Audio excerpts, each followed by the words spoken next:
Hai semua, selamat datang di channel Baca Saham. Pada video ini, kita akan membahas satu topik dengan judul Kenapa Lo Keng Hong tertarik beli saham perusahaan rugi? Ini merupakan alasannya. Tapi seperti biasa, semua pembahasan ini bukan rekomendasi dan hanya informasi. Ingat, kerugian kamu tanggung sendiri ya. Nah, sekarang mari kita nonton dulu videonya. Banyak orang yang berkata kepada saya, kenapa beli perusahaan yang rugi? Nah, jadi ini merupakan salah satu cuplikan dari pertanyaan yang tadi ditanyakan. Kenapa beliau tertarik membeli saham perusahaan yang rugi? Ya, tapi dia nggak tahu. Yang perusahaan yang rugi itu sekarang valuasinya kan cuma 1 triliun lebih, ya 1,7 triliun kira-kira. Padahal di dalamnya punya properti masih ada 20 triliun di dalamnya, kan orang nggak tahu ya. Di dalamnya itu banyak isinya. Nah, jadi Lo Keng Hong dari video ini bisa disimpulkan bahwa tertarik membeli perusahaan rugi karena valuasinya yang murah. Meskipun secara kinerja net income mengalami kerugian, tapi valuasinya sangat rendah. Selain itu, mereka juga punya proyek yang diharapkan kedepannya akan memberikan profit bagi perusahaan, sehingga kerugian ini dianggap hanya kerugian sementara saja. Kita lanjut nonton videonya. Memang properti lagi susah, tapi kan ada sesuatu di dalamnya ya. Selain dia sudah bidang usahanya properti 50 tahun, nggak ada cacat sama sekali ya. Nah, apakah teman-teman tahu saham apa yang dimaksudkan? Di video tersebut, Lo Keng Hong sedang membahas saham DILD karena saham ini merupakan saham properti yang juga beliau miliki. Sekarang mari kita bahas secara singkat terkait saham ini. Yang pertama, saya juga sebelumnya sudah pernah membahas video serupa dengan analisa saham DILD dengan judul seperti gambar di bawah ini. Apabila teman-teman tertarik melihat videonya, silahkan cari saja di channel YouTube Baca Saham. Nah, untuk pembahasan pertama, perusahaan pernah beberapa kali mencatat kerugian dalam beberapa tahun terakhir. Ini merupakan tampilannya, teman-teman bisa lihat pada Q1, Q2, dan Q4 tahun 2022, dan pada Q2 dan Q3 tahun 2021, saham DILD ini mencatat kerugian dengan nominal yang cukup signifikan.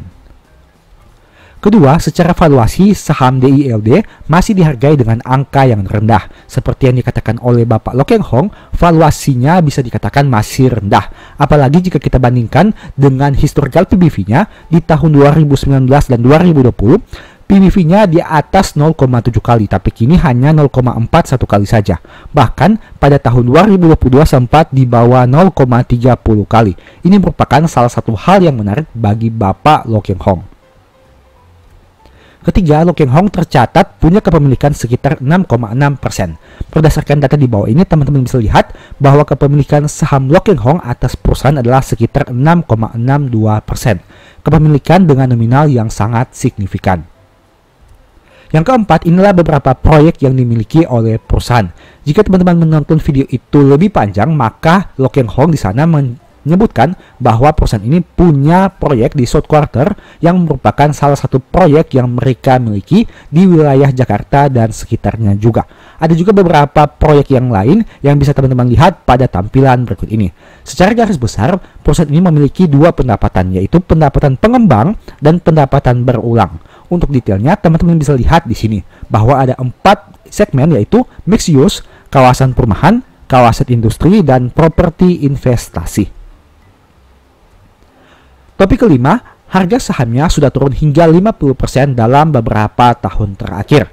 Jika teman-teman membandingkan dengan harga tertinggi di tahun 2019 dengan angka sekitar 450 dengan harga saat video ini dibuat di angka 200-an, itu artinya harga saham perusahaan sudah turun sangat signifikan hanya dalam beberapa tahun terakhir saja.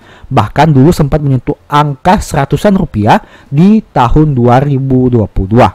Nah, apakah hal ini yang menjadi daya tarik bagi Lo Keng Hong di mana harga sahamnya sudah turun signifikan, di samping itu valuasinya masih di bawah 0,5 kali, dan ada prospek ke depan tentang kinerja perusahaan yang diharapkan bisa bertumbuh.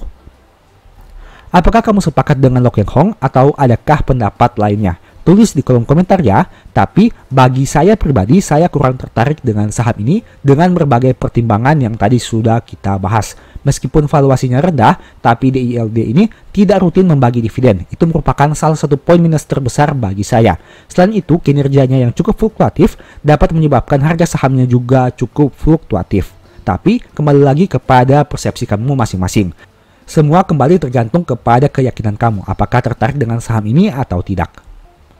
Demikianlah pembahasan singkat pada video ini. Selalu ingat bahwa semua saham yang disebutkan bukan rekomendasi dan hanya edukasi.